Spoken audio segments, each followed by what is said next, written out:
produced when Dino talks. That's okay. I pledge allegiance to the flag of the United States of America and to the republic which stands one nation under God, indivisible, with liberty and justice for all. Does everybody have time to look over the minutes? First, second. You? All in favor? Aye. Any opposed? Mr. Chairman, Yes, sir. if you would I be able to bring up something about a former legislator, 911 director, would this be the appropriate time? Sure. Okay. Recently, we lost a guy by the name of Bob Bortles. He was a county legislator. Me and Linda Lockwood served with him. And I'm not 100% sure, but I think he was the first 911 director, and he just recently passed. He was from Shrewsbury. And I'd like to take a It's moment. Bob Hayes, it's Bob Hayes. Bob Hayes, what did I, Not I'm sorry. Bob Bortles, Bob Hayes. I'm sorry. And, thank you. Am I correct on? Yes. He was the first one. Yeah, and I'd like to take a moment of silence. I'm sorry about the No. last name mix up.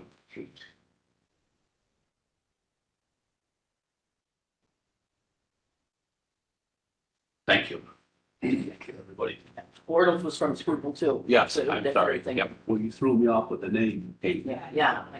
Great. He was a great guy. All right, PS one, resolution authorizing budget modification to transfer funds for the emergency management office to pay training course instructors. Looking for a proper motion? Motion. Second? Okay, So this is just, want to make sure that you want me to talk. Yep. So this is money that we take in for we did a CFR certified first responder course. This just is moving the money out of the revenue line and expense line to pay the instructors that we have went through the course. any discussion? All in favor? Aye. Any opposed? PS two, resolution authorizing budgetary modification sheriff's office transfers from insurance recovery to various accounts. Looking for proper motion? Motion. Second. Thank you. Okay, I think you already want me to read it. It's pretty self-explanatory. Yeah. Two cars, one was car deer, the other was a Radio. citizen turned in front of a deputy when he was in the pursuit. And a collapsed roof of a. Collapsed roof for the jet ski, and then a lost radio, a deputy lost a radio on a pursuit on a snowmobile, and went back and looked for it, couldn't find it. All insurance recovery money. Yep. Fine. So on the replacement radio, that was because it was listed as marine radio. That's just budget, that's how they describe it, Okay, so when I looked up that particular commercial inland marine radio, I didn't come up with $6,300, just like less than 1,000. So I'm wondering, there were no specs on it or anything, so I didn't see. I'll be honestly, myself and the undersheriff were kind of surprised at that much, but it's cost of portable radio. Portable And I- radios that are definitely used are over 3,000 a piece now, and then the programming them and the stuff that goes in, and that's the amount the insurance company replaces the radio for. Okay.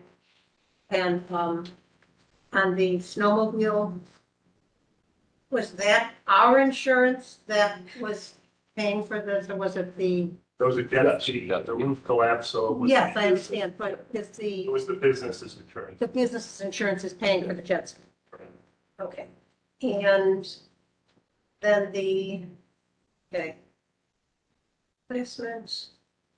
So the vehicle for $6,100, it says a replacement. Was that a repair or a The repair? replacement slash repair, it was a repair. Okay, because it lists as at the beginning, it says replacement for, so it was actually a repair. Okay. And. Okay. Yeah, that's it. Thank you. Thank you. Is there any, I know this might sound silly, but in today's world of AI and everything, is it possible, because these radios are becoming so expensive, they have some kind of GPS on them? So should someone get lost, we can find it easier? I don't know. Some of the radios have like the cars, they obviously are GPS track, but the portables are not. So, I mean, we can tell what repeaters are hitting off of, but not, we can't track. They went back and looked for it for hours, but it's the middle of a snowstorm, never surfaced. And I guess I just think of phones, I know I can find my phone wherever it is. I just think that it might be something to look into if it's something we can do easily. I'm not looking for an extra big expense, but Sure, then they'd be $10,000. yeah, I know, no, I'm not looking for that, but sometimes, as I say, with AI, the way it's working is that might be able to get an app and be able to do The it. radio is all trying to go through 911, so we can have I would be the one to ask. we can see if Kevin can give us any advice on that. There we go. Yes. And even the cost of the radios, it depends on what you're buying, how much they are. It can be anywhere from 4,000. The one we bought Nate a couple of years ago was $8,000. So it really depends on what you're buying. Yeah. 5 years ago, we're before.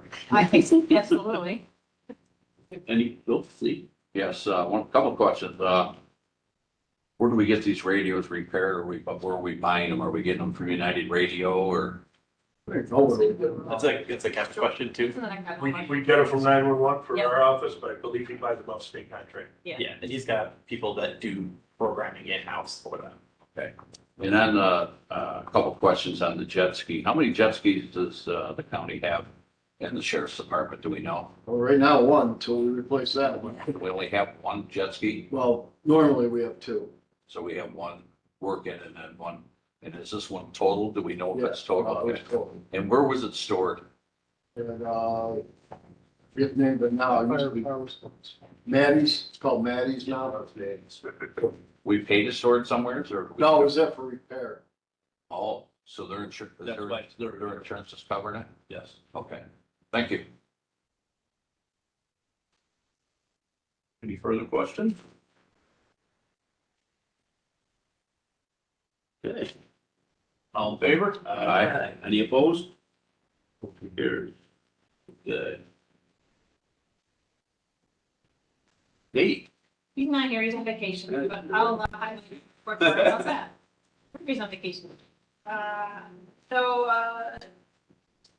Just to highlight some of the items on it, we finished the CFR class, that's the reason why we're doing the budget mod as well, to pay the instructors for the course. We also are starting an EMT class, another one that'll start again at Phoenix Fire. Last I heard, there was 10 or 12 people registered for it already, so a good sized group again, and it's being hosted by Phoenix Fire, and I don't know the name of the instructor or where he's from. Mayback. Okay, yeah. Anyways, there's a EMT course being currently offered, and you know anybody that's interested, you can find it, call our office if you want, we can get you put on that. We are currently working on getting our course sponsorship renewal paperwork in, because then we can offer classes, but it's up for renewal, so that we're working on that.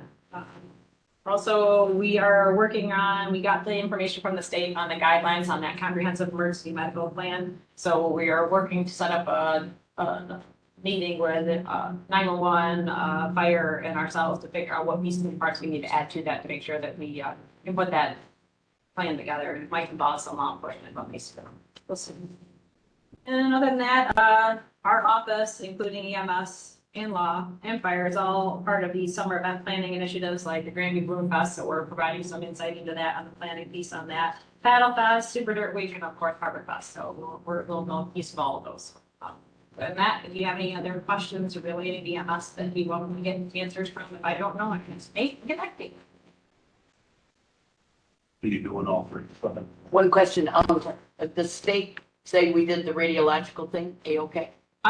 They get 30 days to give us a AAR on that, but, I can get that, when I get into the EMO report. So I'll just slide right into unless anybody has any questions on EMS.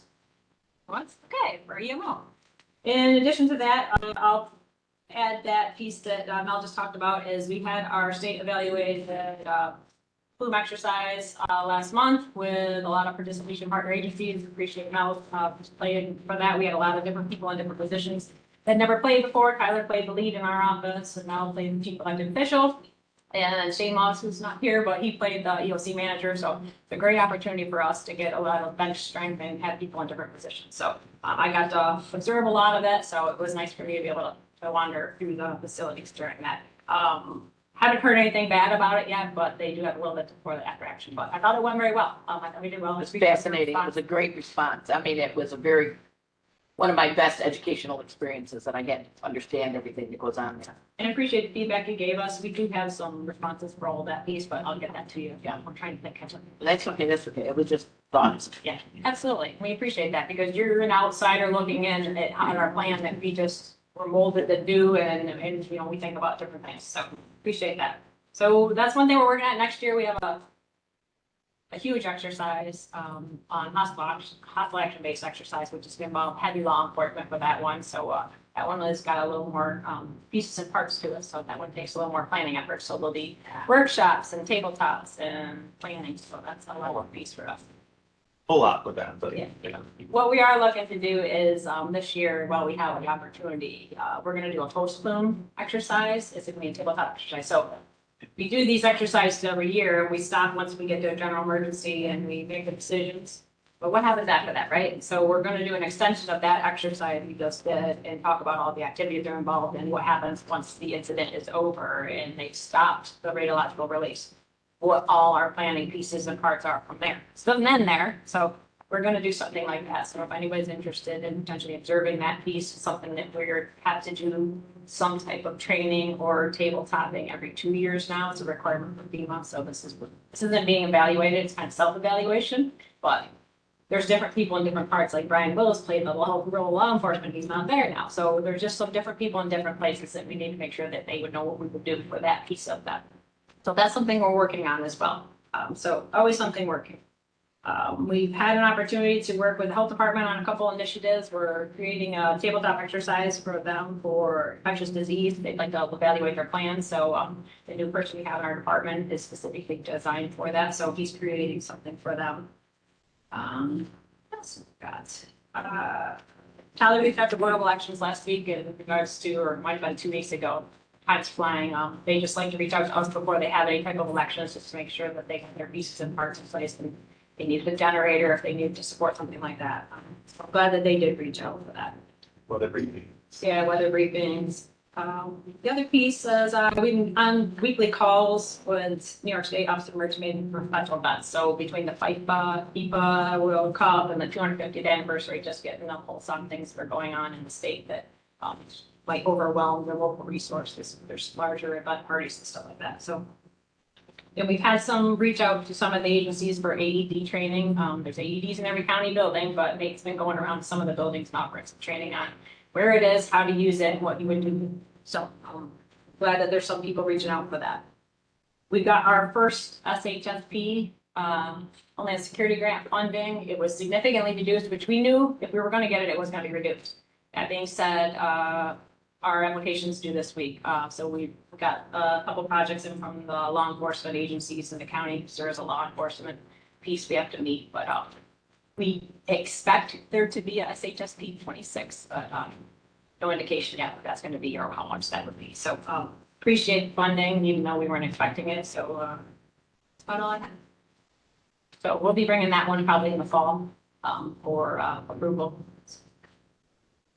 Is it HSPC? SHSP, so State Homeland Security Program. Program. So grant funding, yes. Okay, just trying to see. Love those acronyms, sorry. Hang on. What's the patrol? We didn't think you were gonna get it, so I'm happy to see that we got some portion of it, even if it was a significant reduction, so. I think it was like $60,000 reduction. Yeah, it's like a $60,000 reduction. Where'd you wind up with though? 104,000. Okay. So not too bad. So you got more than what you lost. And we got something. Well, you got 100, you lost 60. Yes, and that was for last year, so that's 25. So we didn't get any funding last year, so that's actually coming through this year. Of course, it reduces your spending. It's usually a 3-year performance period. So technically we only have 2 because they backdate it to last year. So even though we couldn't spend it until probably October this year. So the projects will have to come through a different pace, so. Planning anything for all the heat coming up? We plan on doing some outreach to some of the human services or our human needs coordination group. They do a lot of outreach to those vulnerable populations.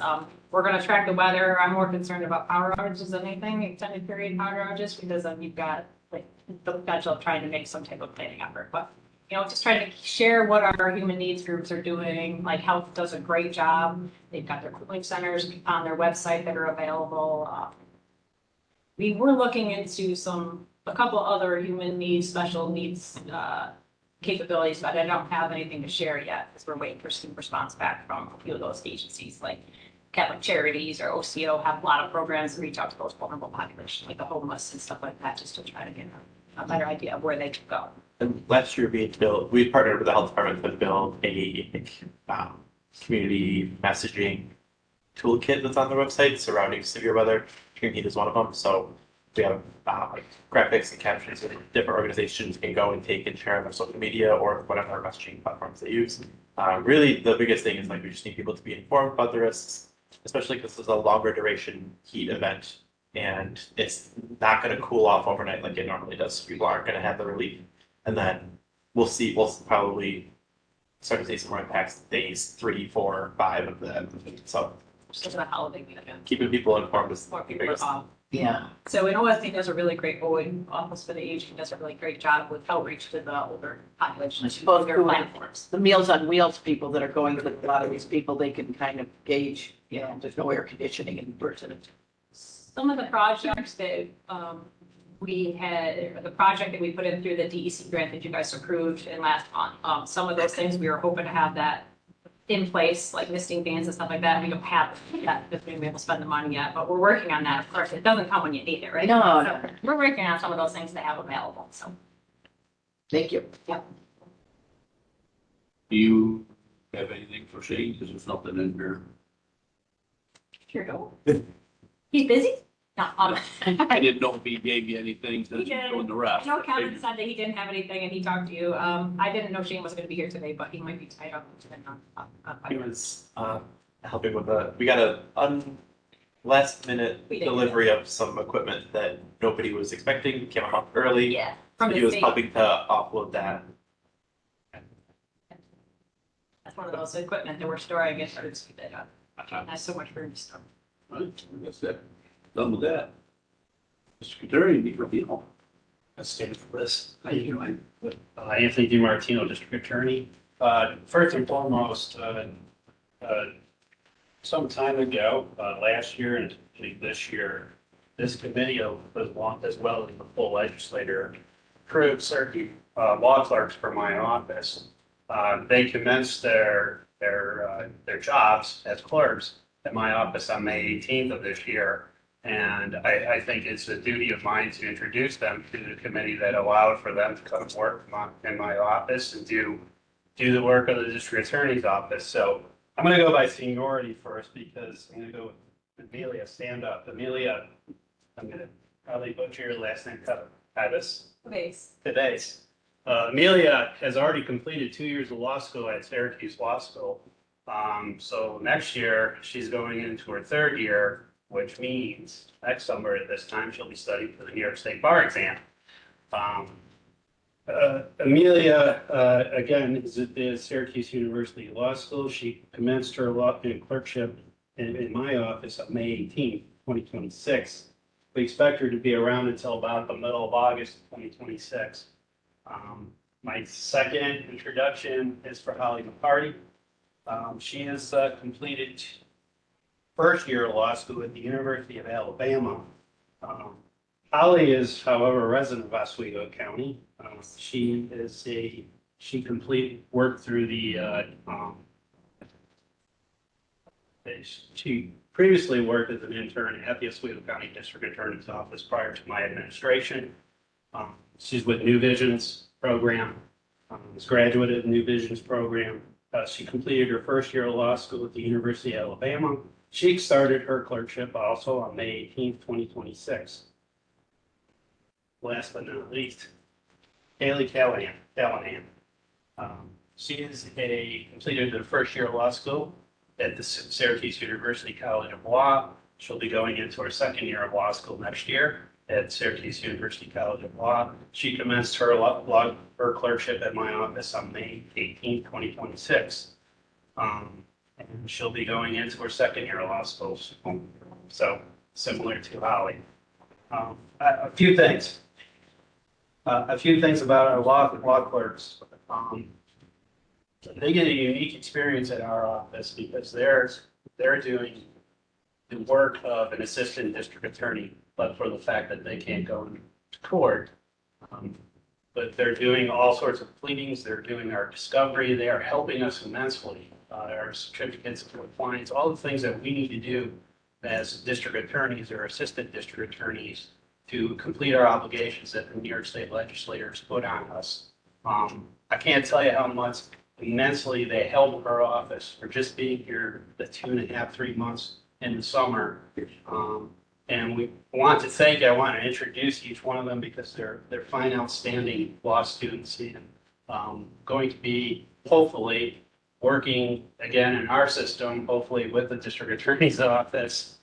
This is a way of recruiting. I want to say thank you to this committee for allowing me to, add these positions to our budget. We also added an additional law clerk earlier this year for us to take advantage of this process of these individuals and young ladies who are brilliant, and they just ask for work, and that is amazing. And I want to thank them for accepting these positions and doing the work that they do for our office. And thank you to you for allowing them to be part of my office. I'd like to thank you for coming to Oswego County, and we look forward to working with you. Yes, welcome, welcome, Yeah. welcome. Thanks for coming in. Thank you. And last on my report is, last week I attended the District Attorneys Association Summer Conference. Last week. It's a great opportunity to meet with my fellow district attorneys, to collaborate, workshop. I only note that New York State, majority of our district attorneys are from rural counties similar to Oswego County, but for the boroughs and the surrounding counties, surrounding the boroughs in Erie County and Monroe County, and of course Albany, as well as Onondaga County, we dominate, the rural counties dominate this District Attorneys Association. So it's important for Oswego County District Attorney to attend and participate in these very important conferences. We do them 2 times a year, winter and summer. So again, I thank you for the opportunity to allow me to do that. Other than that, have a great 4th of July. Be on call. Thank you. Any questions? You're all, huh? You were confused as I was. A bunch of new deputies and corrections officers out there. Everything's going fine. We have some retirements coming up, and starting today, we're gonna start interviewing for some promotions. And nothing really major going on right now. How's our population? Jail population, or The jail population, well, I could go with everything else, but, you know. it's we're not overcrowded like we were Okay, a while back during COVID, so we're doing well there. okay, good. Not overpopulated then, we got rooms. Rooms to have. Could be. No. There, everybody. Let's leave one up for you. All right, any other questions? Probation Department, Dave. Good morning, thanks. Just a couple things. I had my Council of Probation Administrators Conference last week in Clayton. That went really well. We had a lot of good sessions, training sessions, and a lot of networking, which was really nice. Back on June 11th, we had our Alternatives to Incarceration Advisory Board meeting. We had a good attendance for that. I had a lot of discussions about jail population, and treatment provided for their county court judge. So that was good. Our next one is in September. We're continuing our interactive journaling in the jail under the grant. And the state director from the Office of Probation and Correctional Alternatives is coming tomorrow to do a site visit in our department. So more to that. He's kind of making the rounds around the state, trying to hit as many departments as he can and get out and about. He's fairly new with the position, so just wants to learn about all the departments and go around and talk to staff. So that's fun. No, good job you're doing. Then Stop DUI, actually, we've got some events. We were at the bike rodeo in Fulton, weeks ago, and we've got some other things planned for that. So. Questions? Okay, thanks. I don't see Shane. Aaron, search and rescue. Search and rescue, as of the 22nd of June, we've had 20 calls. And been broken down as 11 notifications and 9 activations. We've had 1 Project Lifesaver so far this year. The team completed the academy. And this will add 11 new searchers to our team, which will bring the total count for our team up to 45. Nice. And the last thing is, it's already been mentioned, we provided participation, team for the RAD exercise that went on June 9th. And we look forward to doing that in the future. Any questions? Thank you. Well, did you have a question? No, oh, sorry. Thank you. Thank you. Right. Looking for the proper German, proper motion? So moved. Second. Thank you, everybody. Thank you. Thank you. Go back. I did, I just put it on. So,